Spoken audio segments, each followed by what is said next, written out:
Revisitando a Santo Tomás, un puente entre la razón y la fe, conozcamos la historia. Como recordarán, Santo Tomás de Aquino fue una figura cumbre del siglo XIII, un intelectual brillante que buscó armonizar la razón filosófica, especialmente la de Aristóteles, con la fe cristiana. Su gran proyecto fue demostrar que muchas verdades sobre Dios no son solo cuestión de fe, sino que pueden ser alcanzadas y comprendidas a través de la capacidad natural de nuestra razón. Aquino distinguía claramente entre dos vías de conocimiento divino: la teología natural, el camino de la razón, donde observamos el mundo que nos rodea y mediante la lógica inferimos la existencia de Dios y algunos de sus atributos fundamentales, como su unicidad, su inmaterialidad y su eternidad, aunque nuestra razón no puede abarcar la totalidad de la esencia divina. Sí puede iluminar ciertos aspectos que la fe también afirma: la revelación divina o enseñanza sagrada, verdades sobre Dios que trascienden nuestra capacidad racional y que solo conocemos a través de la fe, aceptando las escrituras y la tradición religiosa. Para Aquino, esta vía nos proporciona el relato más completo y fidedigno de la realidad divina. Un concepto clave para entender las 5 vías es que Aquino consideraba la existencia de Dios como un preámbulo de fe, no como un artículo de fe en sí mismo. Esto significa que la razón puede allanar el camino hacia la fe demostrando la existencia de Dios. Para Aquino, la fe se construye sobre la base del conocimiento natural, de la misma manera que la gracia divina actúa sobre la naturaleza humana. Por lo tanto, las 5 vías son un ejercicio primordialmente filosófico, una búsqueda de justificación racional para una verdad que la fe también sostiene, aunque para Dios mismo su existencia es necesaria y evidente por su propia esencia. Para nosotros, los seres humanos, no lo es. No nacemos con una comprensión innata y completa de la naturaleza divina. Por eso, Aquino se propuso demostrar la existencia de Dios a través de argumentos a posteriori, partiendo de lo que podemos observar en el mundo sensible para ascender hacia la causa primera, Dios. Esta elección metodológica es deliberada, reflejando su convicción de que nuestro conocimiento se inicia con la experiencia sensorial. Las 5 vías se enmarcan dentro de lo que conocemos como argumentos cosmológicos que razonan a partir de la existencia del universo, y teleológicos que argumentan a partir del orden y el propósito que observamos en la naturaleza. Cada una de ellas inicia con una realidad observable y mediante una cadena de razonamientos causales concluye en la necesidad de una causa primera que identificamos con Dios. Es vital recordar que estas vías, tal como las encontramos en su obra magna, la Summa Theologiae, fueron presentadas de forma concisa, como parte de un manual introductorio. Esto implica que son resúmenes de argumentos más amplios que presuponen una comprensión más profunda de la filosofía y la teología tomistas. Comencemos explorando en detalle las 5 vías. Primera, la vía del movimiento. Más que un simple desplazamiento, observamos que en el mundo hay cosas que se mueven o cambian. Recordemos que para Aquino el término movimiento motus tiene un significado amplio, que abarca cualquier transición de la potencia al acto, no solo el movimiento físico de un lugar a otro, sino también el crecimiento de una planta, el calentamiento del agua o cualquier forma de cambio o desarrollo. El argumento central: todo lo que se mueve es movido por otro. Esta afirmación se basa en la idea de que algo que está en estado de potencia, es decir, que tiene la capacidad de ser algo, solo puede pasar al acto, llegar a ser ese algo bajo la influencia de algo que ya está en acto. Por ejemplo, la madera en potencia caliente se calienta por el fuego actualmente caliente. Es imposible que una misma cosa sea simultáneamente potencia y acto respecto a lo mismo. Aquino argumenta que esta cadena de motores no puede extenderse hasta el infinito si cada motor necesitara ser movido por otro y no hubiera un primer motor. Entonces no habría ningún motor en absoluto y por lo tanto no habría movimiento. Es como una cadena de vagones de tren. Si no hay una locomotora, el primer motor, ningún vagón se moverá. En conclusión, debe existir un primer motor inmóvil, una realidad que sea pura actualidad sin ninguna potencialidad de cambio, y que sea la causa de todo movimiento sin ser movida por nada más. Y a este primer motor inmóvil lo llamamos Dios. Es crucial entender que este argumento no se refiere necesariamente a un inicio temporal del movimiento. Aquino estaba abierto a la posibilidad filosófica de un universo eterno. el punto clave es la dependencia ontológica del movimiento en cada instante. Todo lo que se mueve ahora lo hace porque algo más lo está moviendo y en última instancia, esta cadena de dependencia debe culminar en un motor que no necesite ser movido, segunda la vía de la causa eficiente, desentrañando la red de causalidad. Percibimos en el mundo sensible un orden de causas eficientes. Vemos que unas cosas causan otras, el fuego calienta el agua, el carpintero hace la mesa. La lluvia hace crecer las plantas. Estas causas están subordinadas entre sí para producir efectos. El argumento central, nada puede ser causa eficiente de sí mismo. Para ser causa de sí mismo, algo tendría que existir antes de sí mismo, lo cual es una contradicción lógica. Además, una serie de causas eficientes esencialmente subordinadas no puede retroceder hasta el infinito. En una serie de este tipo, la primera causa es la que activa la causa intermedia, que a su vez activa la causa final. Si eliminamos la primera causa, se eliminan todas las causas y efectos subsiguientes. Si no existiera una primera causa eficiente, entonces no existiría ninguna de las causas intermedias ni los efectos que observamos, pero vemos efectos en el mundo. Así que debe haber una primera causa. La conclusión necesaria: debe existir una primera causa eficiente incausada.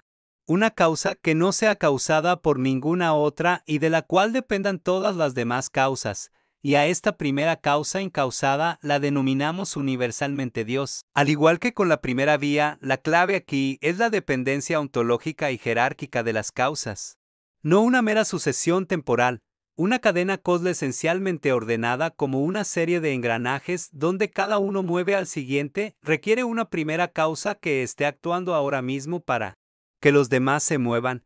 Tercera, la vía de la contingencia y la necesidad, más allá de lo que simplemente es. Observamos que en la naturaleza existen seres contingentes, es decir, seres que tienen la capacidad de existir y de no existir.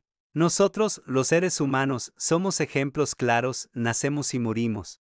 Nuestra existencia no es necesaria. El argumento central: es imposible que todos los seres sean contingentes. Si todo lo que existe tuviera la posibilidad de no existir, entonces habría existido un momento en el que absolutamente nada existía. Pero si en ese momento nada existía, ¿cómo podría haber surgido algo? Lo que no existe no puede causarse a sí mismo la existencia. Dado que es un hecho innegable que algo existe ahora, no todos los seres pueden ser meramente contingentes. Por lo tanto, debe existir al menos un ser necesario cuya existencia no dependa de ningún otro ser contingente. Este ser necesario o bien tiene la causa de su necesidad en sí mismo, o la recibe de otro ser necesario. Aquino argumenta que no podemos tener una regresión infinita de seres necesarios que dependen de otro para su necesidad. La conclusión crucial: debemos admitir la existencia de un ser que es absolutamente necesario, cuya causa de necesidad reside en su propia naturaleza y que es la causa de la necesidad de los demás seres, y a este ser todos le dicen Dios. Esta vía aborda la pregunta fundamental de por qué existe algo en lugar de nada. La existencia de seres contingentes apunta a la necesidad de un fundamento último cuya existencia sea intrínseca y no dependiente de nada más. Cuarta, la vía de los grados de perfección. Buscando el estándar absoluto, constatamos que las cosas en el mundo poseen atributos como la bondad, la verdad, la nobleza y la belleza en diferentes grados. Podemos decir que una acción es más justa que otra, o que una obra de arte es más bella que otra. El argumento central: la existencia de grados de perfección, implica necesariamente la existencia de un máximo o un estándar de perfección. Si comparamos cosas en términos de su bondad, por ejemplo, debe haber algo que sea la bondad en su grado sumo, que sirva como punto de referencia y como causa de la bondad que encontramos en las demás cosas. Aquino retoma la idea platónica de que las formas o ideas más perfectas son la causa de las imperfecciones que vemos en el mundo sensible. Además, aquello que es máximo en cualquier género es la causa de todo lo demás en ese género.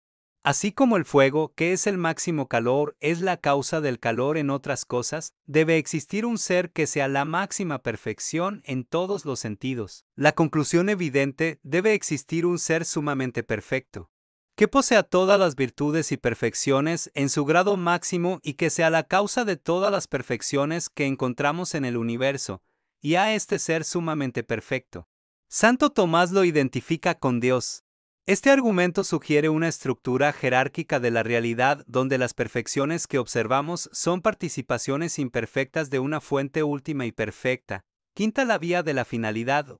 Gobierno del mundo, la inteligencia detrás del orden. Observamos que todos los seres en el mundo, incluso aquellos que carecen de conocimiento intrínseco como los cuerpos inanimados, actúan de manera regular y tienden hacia un fin determinado. Pensemos en la órbita de los planetas, el ciclo del agua, o la forma en que una semilla siempre se desarrolla para convertirse en una planta de su misma especie. El argumento central, los seres que no tienen conocimiento ni inteligencia propia no pueden dirigirse a sí mismos hacia un fin específico de manera consistente.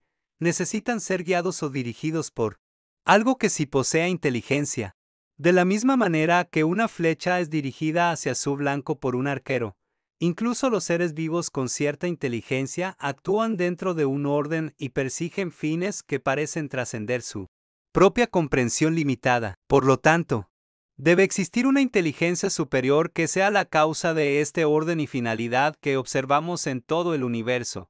Esta inteligencia debe ser inmensamente poderosa y sabia para dirigir a todos los seres hacia sus respectivos fines. La conclusión lógica: debe existir una inteligencia suprema que ordene y dirija a todos los seres hacia sus fines, y a esta inteligencia suprema Aquino la llama Dios. Es importante destacar que este argumento no se limita a la complejidad biológica, sino que se refiere al orden y la finalidad inherentes a toda la naturaleza, incluso a los procesos físicos y químicos.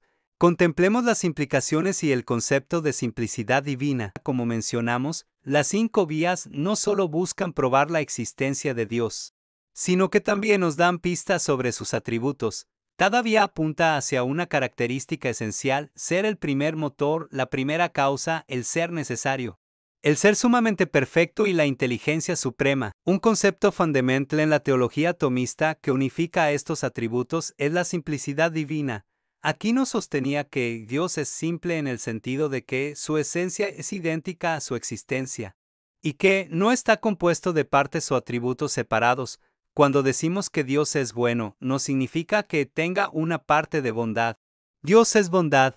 De esta simplicidad se derivan otros atributos como la inmaterialidad, la inmutabilidad y la eternidad. Esta idea de la simplicidad divina es crucial porque explica por qué las 5 vías, que parten de diferentes observaciones, convergen en la misma realidad única que llamamos Dios. No estamos llegando a 5 entidades diferentes, sino que estamos contemplando diferentes facetas de un mismo ser trascendente. Breve mirada a las críticas. Aunque las 5 vías han sido enormemente influyentes, también han sido objeto de numerosas críticas a lo largo de la historia. Ya mencionamos algunas en el video anterior, como la pregunta sobre la causa de la primera causa, el problema del mal y la objeción de la superfluidad de Dios.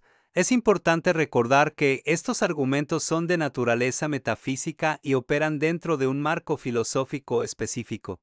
Las críticas a menudo surgen de diferentes presupuestos filosóficos o de una comprensión errónea de los términos y conceptos utilizados por Aquino. Por ejemplo, la pregunta ¿quién causó a Dios? Asume que la primera causa debe operar bajo las mismas leyes de causalidad que los seres contingentes del universo, lo cual es precisamente lo que Aquino niega al definirla como incausada. Del mismo modo, la objeción del mal requiere una discusión teológica más profunda sobre la naturaleza del bien y el mal, el libre albedrío y los designios providenciales de Dios, temas que Aquino abordó extensamente en otras partes de su obra. Finalmente, la cuestión de la superfluidad de Dios nos lleva a un debate fundamental sobre si las explicaciones naturales son suficientes para dar cuenta de la totalidad de la realidad o si se requiere un fundamento trascendente.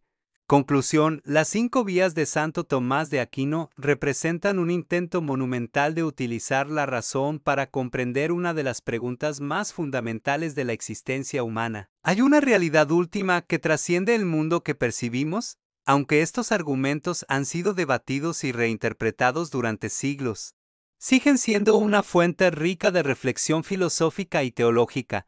Nos invitan a observar el mundo con atención, a reflexionar sobre las causas y los efectos, sobre la naturaleza de la existencia y la perfección, y sobre el orden y el propósito que parecen impregnar el universo, ya sea que los consideremos pruebas definitivas o no.